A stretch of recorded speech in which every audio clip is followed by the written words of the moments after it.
Hi, எல்லாருக்கும் வணக்கம். வாங்க நேத்தோட தொடர்ச்சி இன்றைக்கி பார்க்கலாம். நேற்று கருவேப்பிலை மல்லி எல்லாம் எல்லாமே எடுத்து வச்சுருந்தோம். அதை வச்சு இன்றைக்கி ஒரு சூப்பரான துவையல் பண்ணலாம். அதுக்கு தேங்காய் நான் ஒரு 1/4 மூடி எடுத்திருக்கேன். தேங்காய் கொஞ்சமாக போதும், ரொம்ப தேவையில்லை. தேங்காவை நல்லா தண்ணியில் கட் பண்ணிக்கிறேன் நான். நீங்கள் நம்மளோட சேனலை சப்ஸ்கிரைப் பண்ணாமல் இருந்தால் சப்ஸ்கிரைப் பண்ணிக்கோங்க. ஏதாவது நம்மளோட சேனலில் ஏதாவது ஃபால்ட் இருந்தது, உங்களுக்கு ஏதாவது இது சரியாக இல்லைக்கா அப்படின்னா கண்டிப்பாக சொல்லுங்கள், நான் அதை மாற்றிக்கிறேன். நீங்கள் கமெண்ட் பண்ணுங்கள். அதை நீங்கள் கொடுக்குற ஆதரவில் தான் நான் புதுசாக ரெசிபிஸ் நான் இன்னும் வர இருக்குது. நீங்கள் கண்டிப்பாக ஆதரவு தரணும்னு நான் கேட்டுக்கிறேன் எல்லாத்தையுமே. நம்மளோட வீடியோ ஃபுல்லாக பாருங்கள், இன்ட்ரெஸ்டிங்காக இருக்கும்.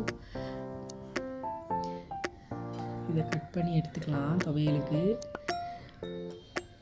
இது உடம்புக்கு ரொம்ப நல்லதுங்க. ஏன்னா நம்ம சாப்பாட்டில் கருவேப்பிலை தாளிசம் பண்ணி போட்டாலும் அதை எடுத்து வச்சுருவாங்க. இதே நம்ம அரைச்சி வச்சோன்னா அதை சாப்பிடுவாங்க கண்டிப்பாக. ஒரு நெல்லிக்காய் சைஸ் புளி எடுத்துக்கோங்க. இது எல்லாத்தையும் நல்லா வதக்கி எடுத்துக்கலாம். முதல்ல தேங்காவை போட்டு வதக்கிக்கோங்க, கொஞ்சமாக எண்ணெய் ஊற்றி. அப்புறம் வத்தல் நான் ஒரு 10-15 வத்தல் எடுத்துருக்கிறேன். உங்களுக்கும் காரத்துக்கு ஏற்ற மாதிரி நீங்கள் சேர்த்துக்கோங்க.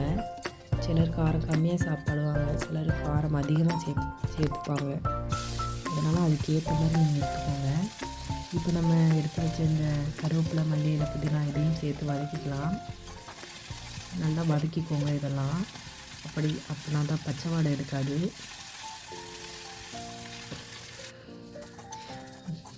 இது வீணாக போகிற பொருள், வீணாக்காமல் இதில் நம்ம ஒரு இது பண்ணி சாப்பிட்டா அது ரொம்பவே நல்ல, உடம்புக்குமே ரொம்ப நல்லது. இதையே நம்ம வேஸ்ட்டாக குப்பையில் போடணும், சொல்லுங்கள் பார்க்கலாம். இது நல்லாவே வதக்கிக்கோங்க. இது நல்லா வதங்கினதுக்கப்புறம் நல்லா ஆற வைக்கணும்.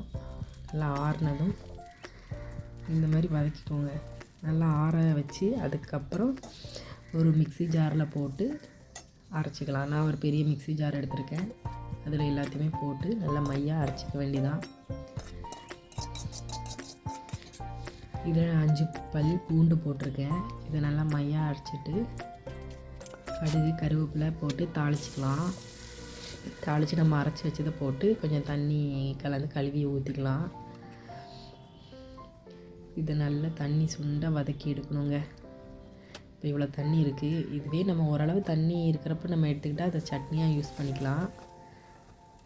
நம்ம கட்டி எடுக்கிறனால துவையலாக யூஸ் பண்ணிக்கலாம். சாதத்துக்கு யூஸ் பண்ணிக்கலாம். துவையல்னால் சட்னியாக கொஞ்சம் தண்ணியாக நம்ம அரைச்சி வச்சுக்கிட்டோன்னா தோசைக்கு இட்லிக்கு தொட்டுக்கலாம்.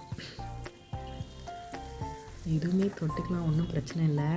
இட்லி தோசைக்கெலாம் நல்லாவே இருக்குங்க. நீங்களும் இது உங்கள் வீட்டில் ட்ரை பண்ணுங்கள். உண்மையிலே ரொம்ப நல்லாயிருக்கும், சூப்பராக இருக்கும். பெரியவங்களுக்கெலாம் ரொம்ப பிடிக்கும். கண்டிப்பாக சாப்பிடுங்க. இது நம்மளோட சேனலை சப்ஸ்கிரைப் பண்ணிடுங்க.